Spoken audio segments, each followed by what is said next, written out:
कमली गांव की नटखट लड़की है जो रोज स्कूल जाते हुए एक आदमी के घर के बाहर लिखी अच्छी बातों को बदल देती है। एक दिन वो टीवी पर एक आईआईटी टॉपर को देखती है और उसी से शादी का मन बना लेती है। इसलिए वो आईआईटी की कोचिंग के बारे में पता करने लगती है, लेकिन उसे गांव में कोई सेंटर नहीं मिलता। पर एक दिन अचानक अपने सर के साथ जाते हुए वो आदमी दिखता है जिसके घर के बाहर लिखी अच्छी बातों को वो बदल देती थी। सर उसे बताते हैं कि ये एक आईआईटीएन प्रोफेसर है और तुम्हें आईआईटी की कोचिंग दे सकते हैं। अब अगले दिन वो उस आदमी से मिलने जाती है जहाँ वो आदमी चेस खेल रहा होता है और बताता है आईआईटी बच्चों का खेल नहीं है, उसके लिए तुम्हें दिन रात मेहनत करनी होगी। ये सुन के कमली हड़बड़ा जाती है और उससे चेस के कुछ पिस गिर जाते जिसे वो दोबारा वैसे ही रख ले चली जाती है। अब अरबुद्दीन ये देख के शॉक हो जाता है कि इस लड़की का आईक्यू तो बहुत तेज है, क्योंकि उसने चेस के सभी पीसेस को ठीक वही रखा था जहाँ से वो गिरे थे। अब ये देख के वो उसे कोचिंग देने का निश्चय कर लेता है और कमली पहले ही अटेम्प्ट में आईआईटी क्रैक कर जाती और अरबुद्दीन से भी अच्छी रैंक लाती है।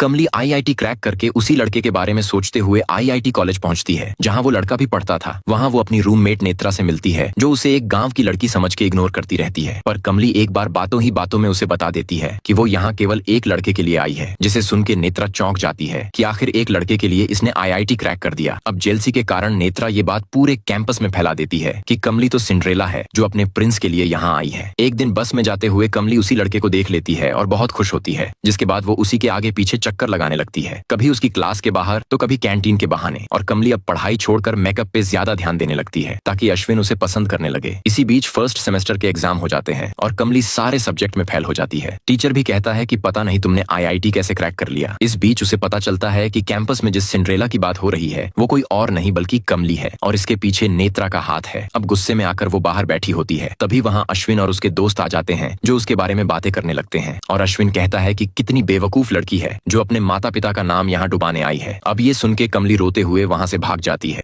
अब बेचारी कमली अश्विन की बातें सुन के आईआईटी छोड़ के गांव चली आती है और कभी वापस ना जाने का फैसला लेती है, क्योंकि उसने तो केवल अश्विन के लिए ही आईआईटी क्रैक किया था। गांव आके कमली उदास रहने लगती है। पर एक दिन सुबह अरबुद्दीन सर उसके घर जाते हैं और मॉर्निंग वॉक पर आने के लिए कहते हैं। वॉक करते हुए वो उसे अपने घर ले आते हैं, जहाँ कमली देखती है कि अरबुद्दीन सर ने अपनी सारी अचीवमेंट की फोटो हटाकर केवल उसकी फोटो लगा दी है, जिसे देख के कमली की आंखों में आंसू आ जाते हैं। और तभी वहाँ मेड आ जाती है जो उसे बताती है कि जब से तुम्हारा आईआईटी में सिलेक्शन हुआ है तब से अरबुद्दीन सर तुम्हारी ही बातें करते हैं और तुम्हें ही अपनी सबसे बड़ी अचीवमेंट मानते हैं। यहाँ तक कि तुम्हारे जाने के बाद वो गांव के बच्चों को आईआईटी की फ्री कोचिंग भी दे रहे हैं। अब कुछ देर में वहाँ ट्यूशन पढ़ने वाले बच्चे भी आ जाते हैं जो बताते हैं कि दीदी, आपकी वजह से गांव में हमें आईआईटी कोचिंग करने का मौका मिला है। आप ही हमारी सबसे बड़ी इंस्पिरेशन हो और हम सब आपकी तरह ही बनना चाहते हैं। ये सब सुन के कमली इमोशनल हो जाती है और अरबुद्दीन सर से विदा लेके रोते हुए अपने घर जाती है और अपना बैग पैक करने लगती है। अब कमली समझ जाती है कि एक लड़के के लिए वो अपने माँ बाप, गुरु और पूरे गांव वालों को धोखा दे रही है, क्योंकि जब वो आईआईटी के लिए कोचिंग ढूंढ रही थी तब इन्हीं गांव वालों ने अरबुद्दीन सर से उसे पढ़ाने के लिए सिफारिश की थी। तब जाके उसे आज ये सम्मान मिला है। ये सब सोच के कमली वापस कैंपस आ जाती है और सबसे पहले मेकअप का सारा सामान कचरे के डिब्बे में फेंक देती है। अब वो अपना पूरा ध्यान पढ़ाई में लगाने लगती है, जिससे क्लास में टीचर भी अब उससे इम्प्रेस हो जाते हैं। धीरे धीरे कमली अश्विन को भी इग्नोर करना शुरू कर देती है। एक दिन वो लाइब्रेरी में पढ़ रही होती है, तभी उसकी दोस्त नेत्रा वहाँ आती है जो बताती है कि कॉलेज में क्विज कंपटीशन का एग्जाम है जिसमें सिलेक्ट होने वाले को दिल्ली जाने का मौका मिलेगा। अब ना चाहते हुए भी कमली नेत्रा के कहने पर उसमें पार्टिसिपेट करती है और रिजल्ट आने पर अश्विन देखता है कि उसके अलावा एक लड़की भी सिलेक्ट हुई है और ये वही लड़की है जिसे कॉलेज में सभी सिंड्रेला बुलाते थे। उधर जब ये बात कमली को पता चलती है तो वो जाने से मना कर देती है, पर नेत्रा उसे मना लेती है। अब ट्रेन में जाते हुए कमली और अश्विन आमने सामने होते हैं और चाय पीते हुए कमली अश्विन को ही देख रही होती, क्योंकि कोई अपने पहले क्रश को देखकर आखिर कितना इग्नोर कर सकता है। तभी अश्विन कमली से उस लड़के के बारे में पूछता है। कमली बताती है कि वो मेरी इंस्पिरेशन है। बात करते हुए दोनों दिल्ली पहुंचते हैं, जहां एक लड़का कमली को पसंद करने लगता है, लेकिन कमली उसे ज्यादा भाव नहीं देती। अब कंपटीशन शुरू हो जाता है, जिसे टीवी पर कमली के घर वाले, अरबुद्दीन सर और उसके कॉलेज के सभी लोग भी देख रहे होते हैं। पहले राउंड के बाद बाहर आके अश्विन कमली को भला बुरा कहने लगता है, क्योंकि उसने एक गलत जवाब दे दिया था, पर उसकी टीम कुछ पॉइंट से क्वालिफाई कर जाती है। अब फाइनल राउंड में आईआईटी कानपुर और आईआईटी मद्रास की टीम बराबर स्कोर करती है, इसीलिए दोनों तरफ से अब एक एक खिलाड़ी चुनने के लिए कहा जाता है, जिसमें सामने की टीम कमली को चुन लेती है, क्योंकि उन्होंने देख लिया था कि कमली किसी भी जवाब के लिए बटन नहीं दबा रही थी। अब सवाल का जवाब आते हुए भी बेचारी कमली बटन नहीं दबा रही थी, क्योंकि अश्विन ने पहले ही उसे गलती के लिए डांट दिया था। पर तभी एक गलत आंसर देने से वो क्वेश्चन कमली से पूछा जाता है, जिसका कमली सही जवाब दे देती है और आखिर में वर्ल्ड डिज्नी का सवाल पूछा जाता है, जिसका जवाब कमली को पता था और वो होता है सिंड्रेला, जिसका जवाब देके कमली आईआईटी मद्रास को जिता देती है। फिर वो एक एक करके सभी का धन्यवाद करती है जिन्होंने उसे यहाँ तक लाने में उसकी मदद की। आखिर में वापस जाते हुए अश्विन कमली से पूछता है कि क्या वो लड़का मैं ही हूँ जिसे तुम पसंद करती हो, जिस पर कमली कहती है शायद।